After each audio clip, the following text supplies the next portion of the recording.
Nah, jadi pas itu benar-benar nyata, tumpukan uang itu nyata. Itu itu ratusan ribu semua Kang Udeng. Nah, setelah itu eyangnya itu bilang Kang Rahmat, kowe tak kabulke apa jaluk aku. Itu bahasa Jawanya gitu kan. Tak apa jalukamu tak kabul. Kadunya niki tak wenehke kowe. Ning sak wayah-wayah aku butuhke kowe, kowe nglengguno. Kan bilang begitu, Kang.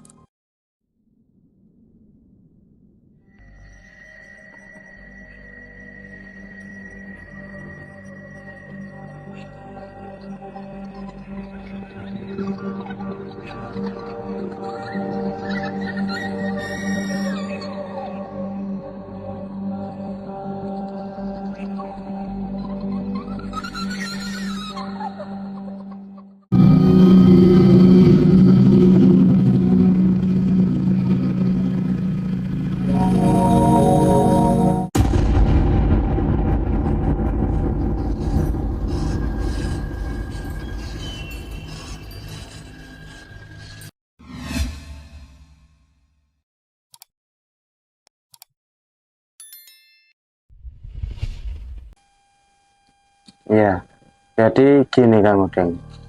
Setelah kita itu melakukan yang ini tadi gagal, terus saya itu benar-benar saat itu kan sudah kebingungan sekali Kang Udeng. Mau cari solusi gimana lagi, kita itu udah punya tanggungan, kita udah keluar banyak uang kan begitu Kang Udeng. Nah, setelah itu beberapa waktu itu ada salah satu teman saya Kang Udeng yang dari Temanggung. Itu tiba-tiba itu telepon, posisi di mana? Saya di rumah ini. Oh ini saya dari Jogja ini sekalian tak mampir gimana? Ya udah kamu mampir aja ke rumah kan saya bilang gitu Kang.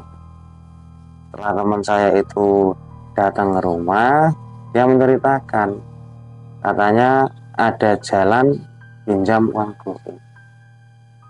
Nah, itu emang sudah ada yang pernah berhasil itu kalau pinjam uang goib.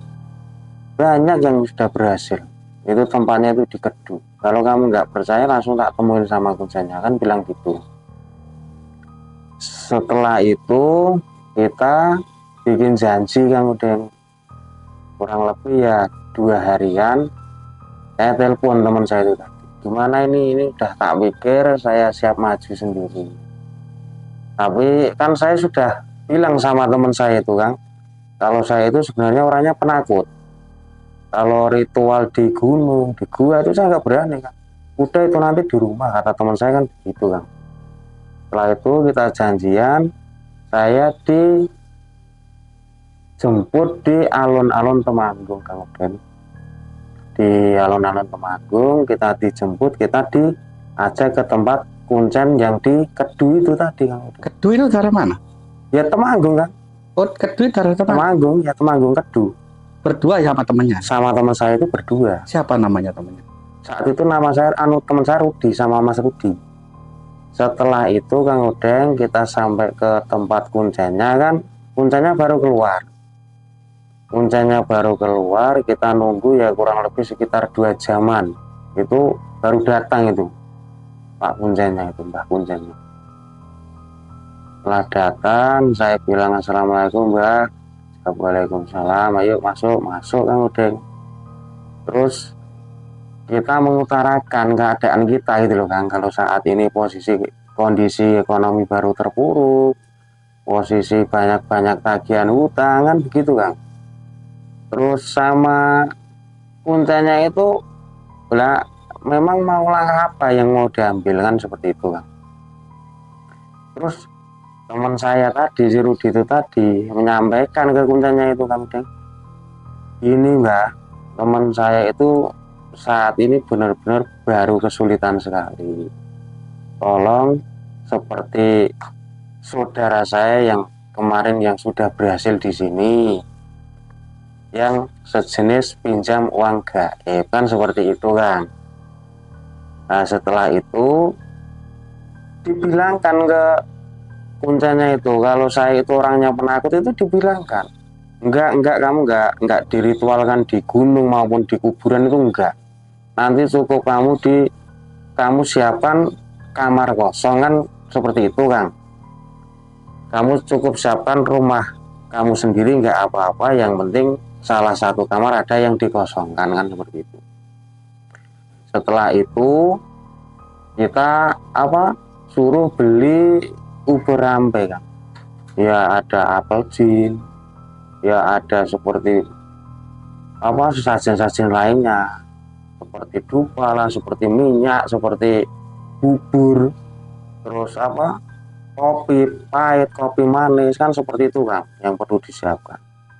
Setelah itu saya kan pasrah sama si kuncen itu tadi, kira-kira biayanya berapa.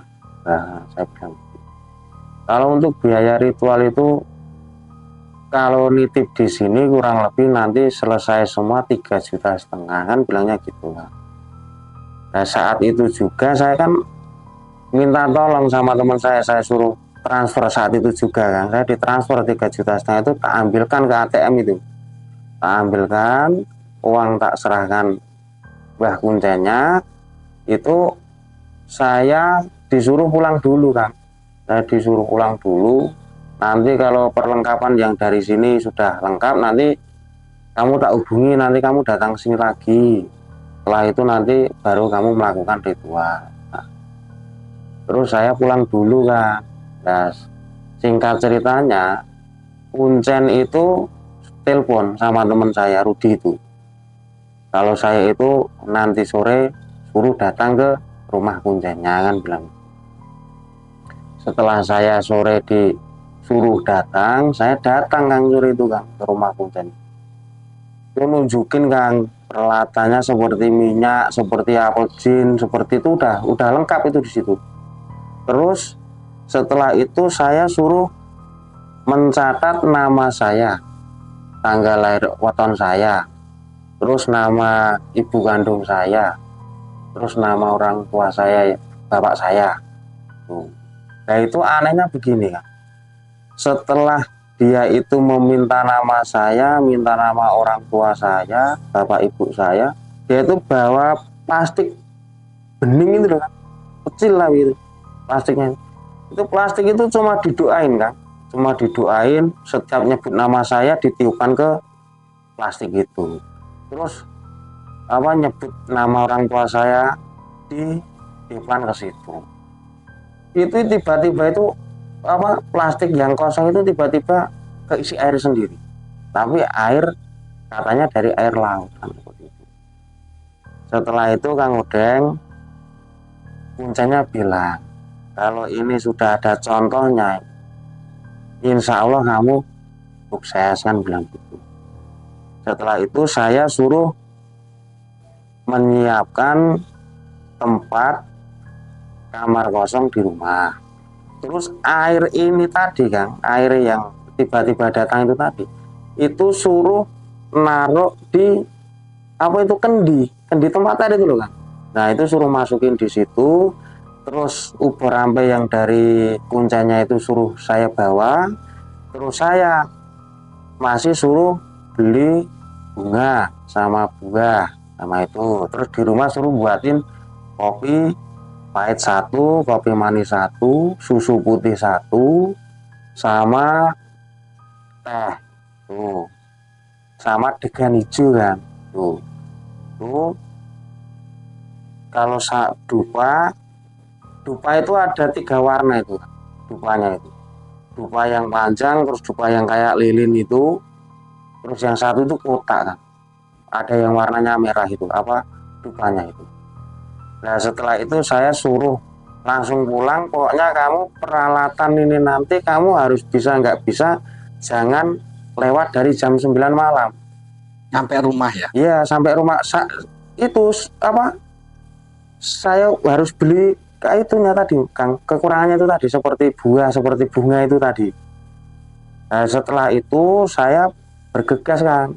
Setelah saya sudah dapat barang dari situ, sudah di kuncenya itu, saya langsung sama teman saya itu pulang.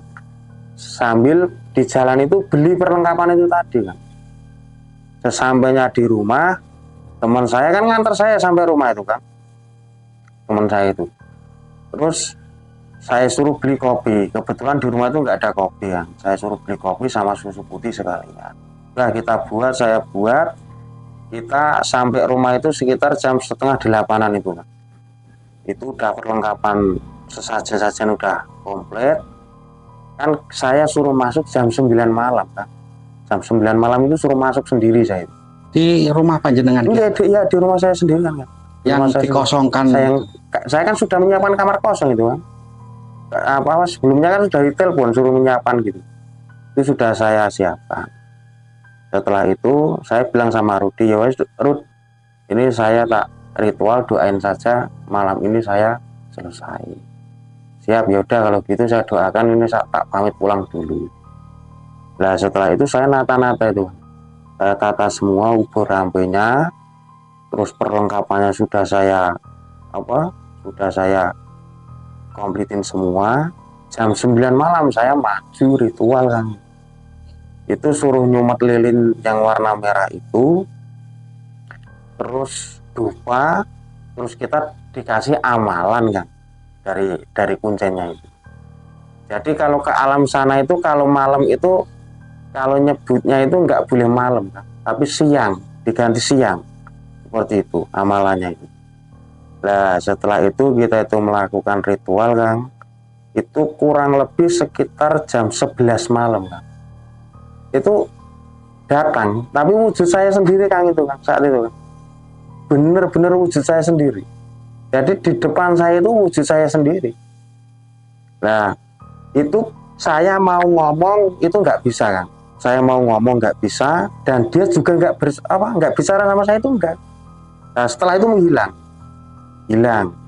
Itu masih saya melakukan ritual. Kalau belum ada yang bisa berbicara sama kamu, jangan kamu tinggal dulu kan, bilangnya kan seperti itu dari kuncinya itu sekitar jam 1 itu Bang, itu ada suara itu kayak bom kan di atas rumah saya itu sampai kaget itu dalam kamar itu, bener-bener suara itu bener-bener seperti bom gitu, beleng seperti itu suaranya itu.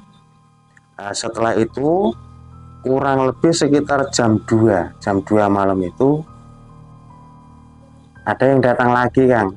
Itu kakek-kakek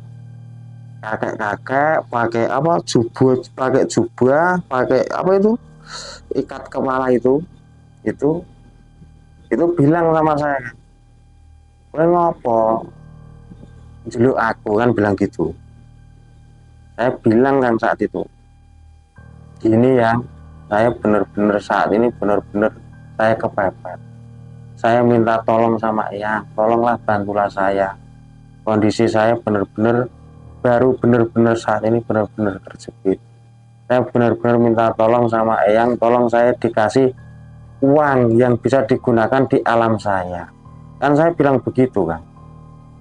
Terus dia itu jawab Kang, kalau kamu sudah saya turutin, jur pitukonku apa, jadi bahasa Indonesianya gantinya apa kan gitu kan. Nah anakmu tak jaluk kepiye kan, bilang begitu kan.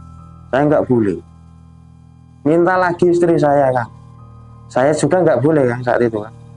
Orang yang saya carikan untuk keluarga kok yang diminta anak sama istri saya bilang kan, saya minta tolong ya Mbok, kalau daripada anak saya istri saya tetap tidak boleh.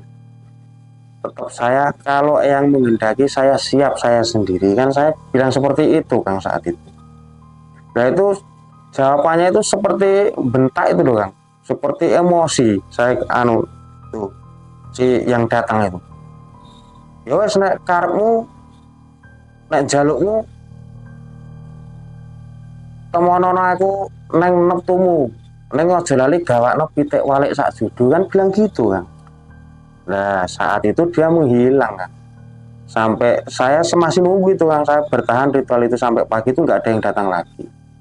Paginya saya datang lagi ke Mbah Kuncenya itu, saya bilang mengutarakan kejadian tadi malam itu, Mbah saya tadi malam itu sudah ditemui, tapi kan yang diminta itu anak sama istri saya, katanya ini pinjam. Lah kok ini kok yang diminta itu kok anak sama istri saya itu gimana, kan saya bilang gitu kan. Nah setelah itu apa yang nemuin saya tadi malam itu bilang, Mbak, kalau saya suruh nemuin pada waktu malam tanggal lahir saya, tapi saya suruh membawakan yaitu tadi ayam walik 1 judu, kan seperti itu Kang Udeng. Nah setelah itu dari kuncinya ya udah, berarti kamu masih ditunggu itu, kamu bisa nggak bisa harus membawakan, nanti kalau kamu nggak membawakan apa yang diminta itu tadi nanti malah repot sendiri kamu, kan bilang gitu kuncinya kan. Nah setelah itu saya cari kan, ayam itu dapat, saya itu dapat ayam walik itu dapat, saya bawa ke Mbah kuncinya lagi, udah persyaratannya seperti kemarin, pokoknya seperti kopi, susu, teh dan lain-lain diganti yang baru, kan bilang seperti itu kan. Dan setelah itu saya pulang bawa ayam itu, anehnya kan pada saat ritual itu malam Jumat waktu saya itu tadi didatang itu beda, warnanya beda, dia pakai baju hitam semua, bilang sama saya itu langsung di pesananku, bilang seperti itu kan, itu uang apa, uang ayam itu tak kasih itu langsung dibawa ke alam sana loh kan, sekejap itu kan, padahal ayam hidup itu kan ditali sama itu loh, sama apa, kulit pisang itu loh Kang, kakinya itu Nggak disembelih berarti ya? nggak disembelih kan, saya serahkan begini, itu langsung lap gitu. Jadi ayamnya itu dibawa ke alam sana. Nah setelah itu Kang Udeng, itu sekitar 1:30 itu datang lagi Kang Udeng, itu tiba-tiba itu bener-bener nyata Kang Udeng, itu di depan sesajen saya itu, depannya sajen itu tiba-tiba itu ada uang itu numpuk kan segini, uang itu ratusan ribu semua, itu segini ada kan uangnya itu, segini ada tuh, ratusan ribu semua. Di meja itu ya? Bukan di meja kan, di depan sajen kan, kita cuma datar gini kan, di dalam kamar itu Kosong ramai ya? kosong kan. Jadi ini sesajennya, ini kendi, terus susu, apa kopi, terus ini bunga, buah kan gitu. Nah di depan buah-buah itu loh Kang, itu uang itu numpuk kan, seratusan ribu semua. Nah jadi pas itu benar-benar nyata, tumpukan uang itu nyata, itu ratusan ribu semua Kang Udeng. Nah setelah itu eyangnya itu bilang Kang sama, kowe tak kabulke apa jalukmu, itu bahasa Jawanya gitu kan, tak apa jalukmu tak kabulke, kadunya niki tak wenehke kowe, ning sak wayah-wayah aku butuhke kowe nglengguno, kan bilang begitu Kang. Jadi bahasa Indonesianya, saya sewaktu-waktu membutuhkan kamu harus siap. Nah di saat itu saya mundur Kang Udeng, saya nggak berani. Jadi saya saat itu masih nego kan. Nah sewaktu-waktu itu gimana, yang itu nggak dijawab. Kalau saya minta waktu 10 tahun gimana, itu nggak dijawab kan. Terus jawab lagi begini, sak wayah-wayah aku butuhke kowe nglenggono. Lah bilang begitu lagi kan, itu baru saya mundur, saya benar-benar nggak berani melanjutkan ritual itu tadi. Lah kenapa nggak berani Mas? Katanya Mas Andi ini pertama bilang berani ya? Iya, tapi kan saya sudah dibilangin Kang sama teman saya, pokoknya kamu kalau berbicara nanti ditemuin sama goib, kalau ngomong jangan sampai salah kata loh. Nanti kamu kalau sampai salah kata kamu bahaya sendiri. Orang teman saya itu juga bilang, ibaratnya kalau kamu itu janji sama goib, nah iso kamu itu malah nipu goib itu, supaya goib itu nggak bisa nagih janji ke kamu seperti apa. Kan saya sudah dibilangin seperti itu Kang dari awal sama teman saya itu. Terus setelah itu saya minta waktu 10 tahun kan nggak dikasih, tetap apa dari goibnya itu tetap bilangnya sak wayah-wayah aku butuh kayak kowe ngelenggun kan bilang gitu kan. Saya tidak berani kan. Lah anehnya kan setelah saya naik kowe wis ora wani ya wis itu goibnya itu hilang, uang itu hilang, tapi yang tadinya nggak ada mori, kain mori itu loh kan, itu jadi ada kain mori, anu asli kan, tapi uangnya nggak ada. Pertama kain mori nggak. Kain mori itu pertama nggak ada, terus setelah uang apa goibnya itu hilang, sama uang itu hilang, itu ada kain morinya itu. Orang itu sampai saya ambil kan paginya itu morinya itu panjangnya ada 4 meter kan itu. Nah setelah itu kan paginya itu saya telepon sama teman saya itu, Rut kita ketemu di mana Rut, tolong saya dianterin ke kuncenya, Mbah kuncenya kan, saya bilang gitu kan. Setelah itu saya di itu kan dijemput, ditunggu di perempatan yang sudah arah ke Kadu, bukan di alun-alun lagi. Kita ketemu di sana, kita makan dulu, setelah makan kita ngobrol kan, kalau tadi malam begini. Lalu saya nggak berani nurut, orang bilangnya itu sewaktu-waktu loh, sewaktu-waktu sana itu membutuhkan saya suruh ikhlas. Lah kalau misalkan uang itu sudah tak pakai lalu dia minta saya lah, terus gimana kan, saya bilang gitu Kang Udeng. Terus habis itu saya sama Rudi ke tempat Mbah kuncenya itu Kang Udeng, saya utarakan semua. Mbah, ini oleh-olehnya seperti ini Mbah, kan saya bilang gitu. Katanya saya suruh nego, saya sudah nego. Katanya nggak pakai tumbal, nyatanya pakai tumbal. Terus saya maju mau saya sendiri, saya itu cuma dikasih waktu, ibaratnya cuma dikasih waktu sak jam Mbah, saya bilang gitu sama kuncenya Kang. Soalnya gimana Mbah, yang nemuin saya itu bilang sak wayah iki tak serahke kowe kabeh, tapi sak wayah-wayah aku butuh ke kowe nglenggono wae. Lah bilang gitu ya siapa yang berani? Lah buat apa saya dapat uang kalau belum saya gunakan aja saya udah diambil ya, bilang gitu Kang Udeng. Sama itu, sama apa? Sama Mbah kuncenya itu. Nah setelah itu ini mori Mbah, ini kain ini dari alamnya sana. Wes sudah pokoknya ini udah saya nggak berani lanjut lah. Pokoknya ini mori ini saya kembalikan ke sini wong yang bisa manggilin apa sih Mbah kuncenya kan, saya bilang gitu Bang Udeng.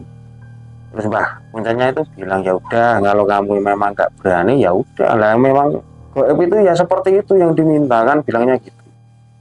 Kalau kamu itu bisa lah, sebenarnya saya itu sudah menawar Mbah, saya bilang gitu sama Mbah kuncenya. Tapi sudah saya tawar nggak mau, maunya juga seperti itu.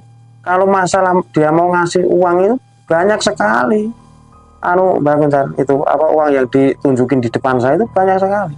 Ya, tapi kalau sewaktu-waktu saya diambil, saya belum menggunakan uangnya, saya diambil buat apa kan, saya bilang gitu. Terus saya itu kan suruh cari orang kalau bisa yang berdarah Cina. Kebanyakan Mas orang yang minta tolong saya itu yang berhasil itu orang Cina. Tapi kalau orang Jawa itu hatinya itu masih setengah-setengah. Jadi kalau orang Cina itu los, banyak yang berhasil. Tapi kalau orang Jawa itu ibaratnya mikirnya itu seharusnya udah pikiran pendek, kalau sudah ketemu pikirannya jadi panjang, masih dipikir beberapa kali lagi. Tapi kalau Cina enggak, sekali dia butuh kekayaan yang diminta anak udah dikasih.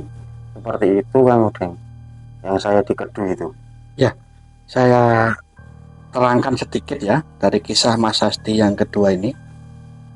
Kalau dari tanggapan saya pribadi, pertama kali kenapa melihat wajah panjenengan sendiri ya? Iya. Pertama kali yang datang itu wajah panjenengan. Saya sendiri. Berarti itulah sedulur kita. Sebetulnya sedulur kita itu Kakang Kawadirari itu bisa membantu kita untuk bidang kekayaan juga.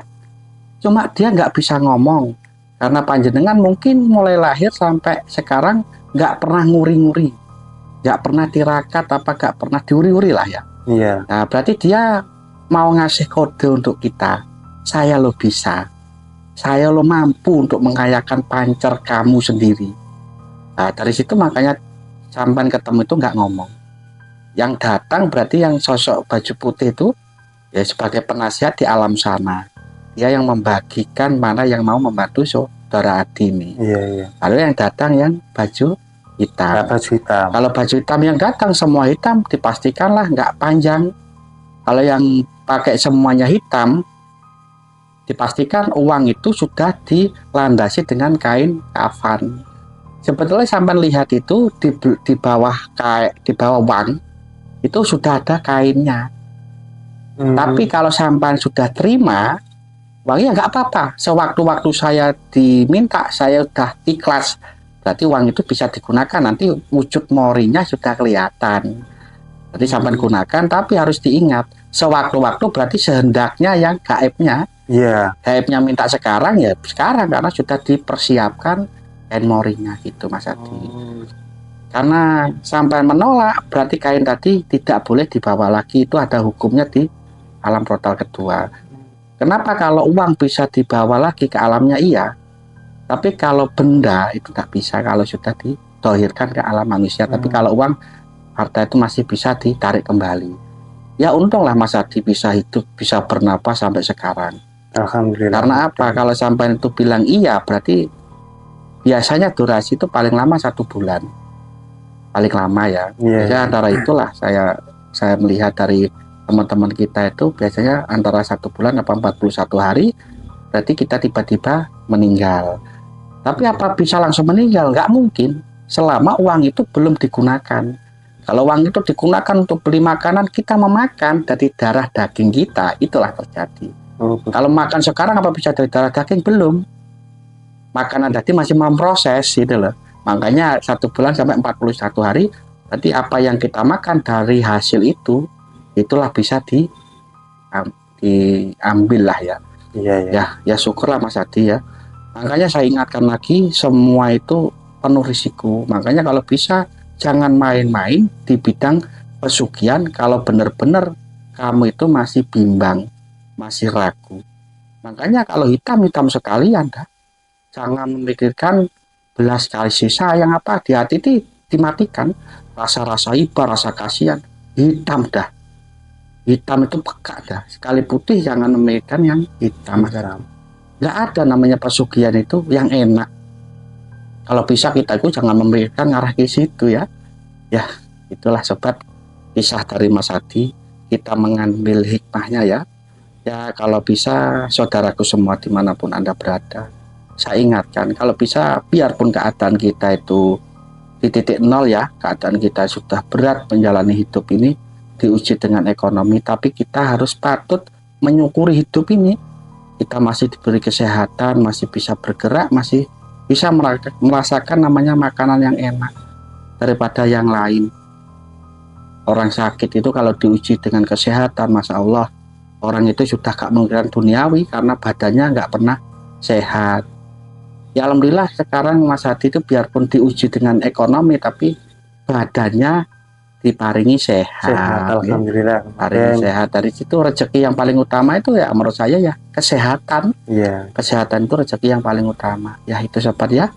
Kita tutup dulu kisah dari Mas Adi sekarang. Assalamualaikum warahmatullahi wabarakatuh. Waalaikumsalam warahmatullahi wabarakatuh.